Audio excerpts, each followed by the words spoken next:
everyone, welcome. I'm Lydia and today I'm going to walk you through the tutorial for my ME2115. This is a really simple, straightforward dress. It only has 4 pieces. It's expandable. I was even able to wear my usual size 12, 9 months pregnant. So it's pretty great for expanding and contracting with your body.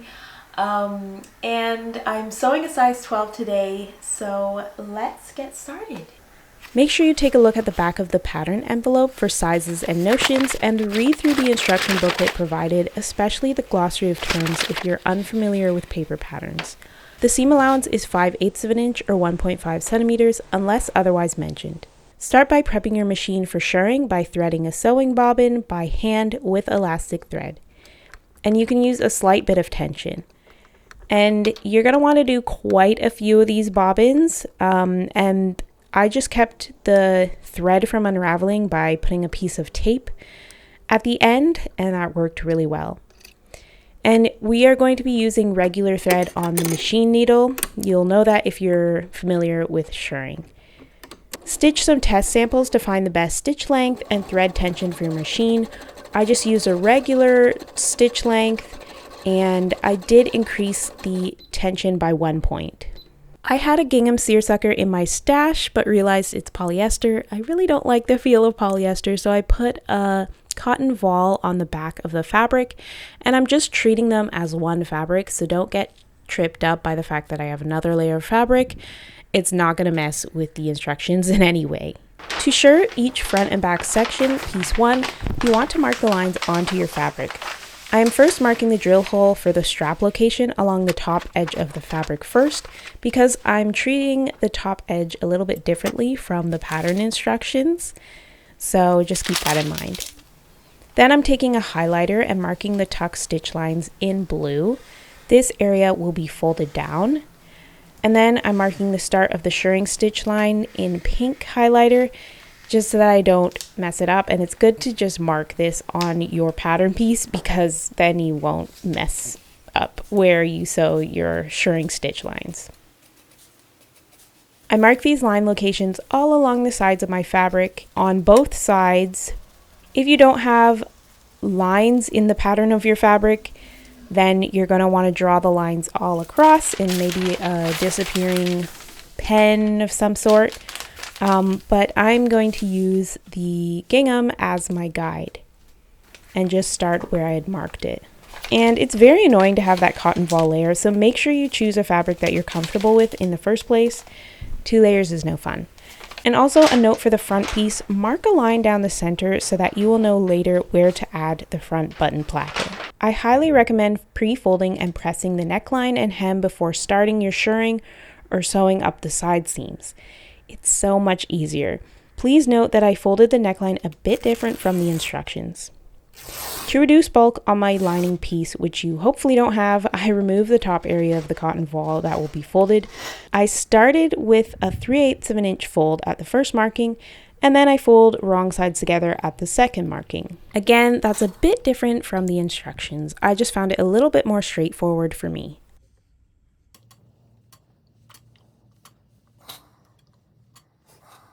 Start with your first line of shirred stitching. The right side of the fabric should be facing you with the wrong side on the machine bed, and that is the side with the elastic thread, and that will face your body when wearing it. I like to tie the thread ends together as I sew just to secure it a little bit better.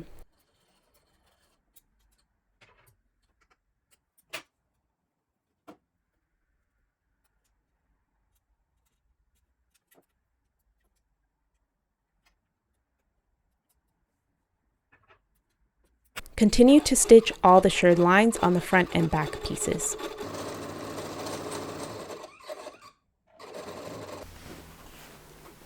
Next, we're going to pin the front and back section right sides together, matching the rows of shirring.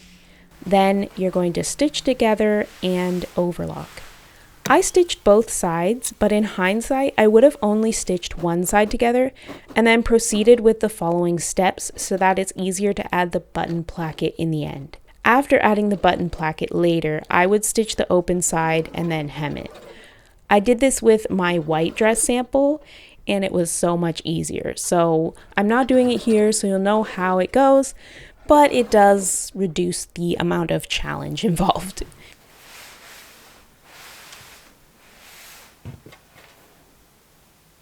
Next, we are going to construct the shoulder straps. For each strap, fold the shoulder strap piece 4 in half lengthwise, right sides together. Stitch together, leaving one end open using a 3/8 of an inch seam, and then you're going to trim the corner before turning it out. Next, you're going to take it to the iron board and press it.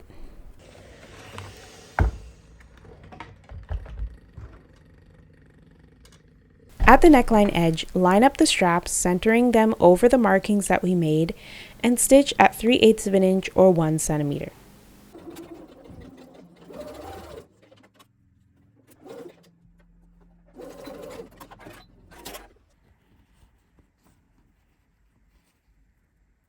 Next, fold in the folded edge of the neckline and pin in place. Keep the straps out of the way. Flip down towards the body of the dress while you're doing this.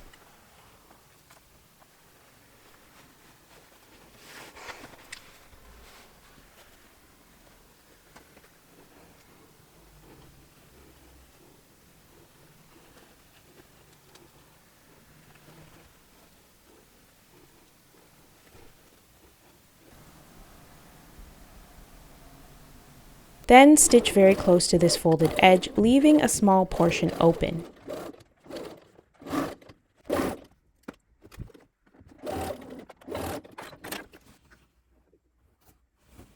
Stitch another line of stitching, 1/2 inch or 13 millimeters away from this first stitch on the neckline area.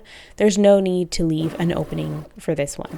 Flip up the shoulder ties at this point and catch them in this stitch. This creates the channel for the neckline elastic. Cut your elastic according to the elastic guide, which is piece 3, then feed it through the channel that we just sewed.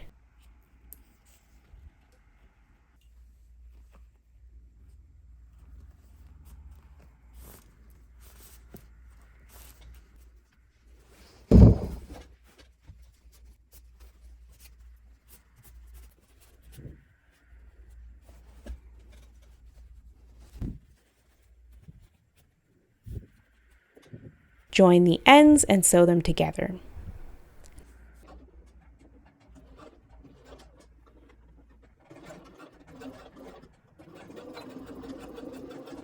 Now you can close up the opening on the neckline channel.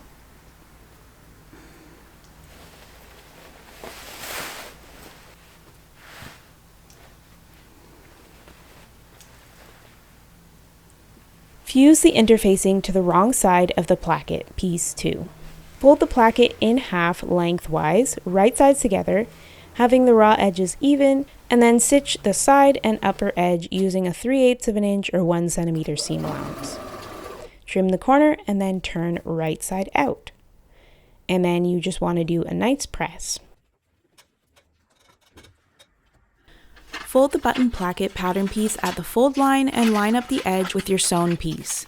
Make sure the seam allowance is eliminated along the top edge as well. Then mark your buttonholes. I like to use a small hole punch so that I can mark right through the paper.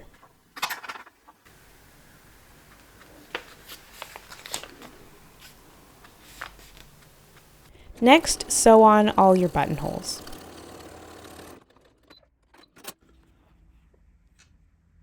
Now you're going to fold the placket in half lengthwise so that the buttonholes are on top and press in place.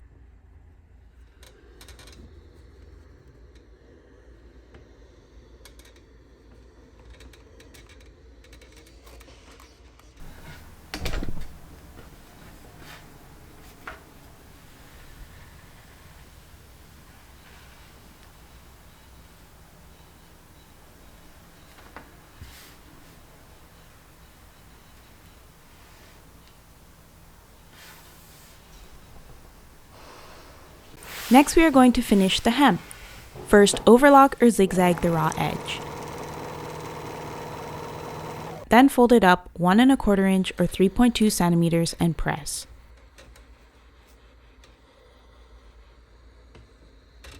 Finally, stitch close to the inner edge to finish.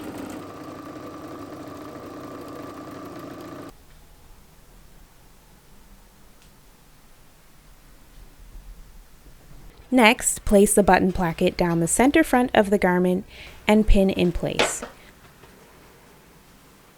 The buttonholes should line up with the center line on your garment.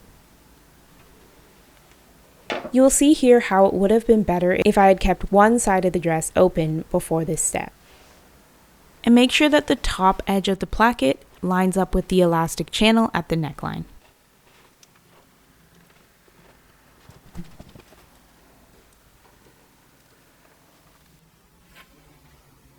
Stitch the placket to the dress in the fold. Also stitch along the outer edge of the inner side of the placket.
Fold together the placket and mark the button location through the buttonholes. If you took my advice and kept one side open, unlike me, now is the time to stitch and overlock the open side seam. Then you can fold under whatever might remain of the button placket and stitch it in place along the hemline.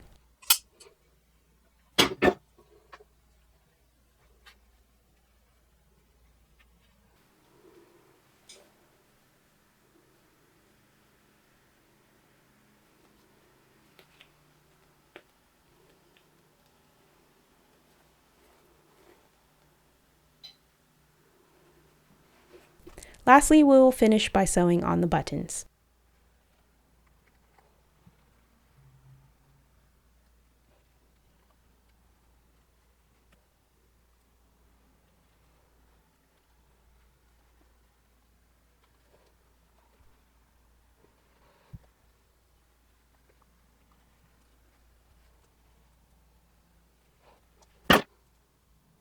I found that the top edge was sticking out a little bit, so I hand stitched it down for just a short half-inch portion, and that made it look really good.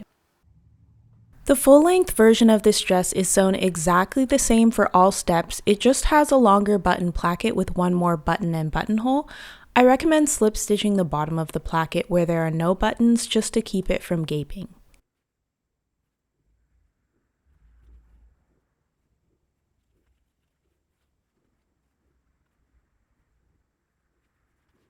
So there we have it. That is your ME2115 shirred dress. I would love to see your makes. Definitely share it with me by using hashtag ME2115 and tag me at Lydia Know Me Studio. Also, tag simplicity_creative_group as they would like to see it as well. Thank you guys so much for watching.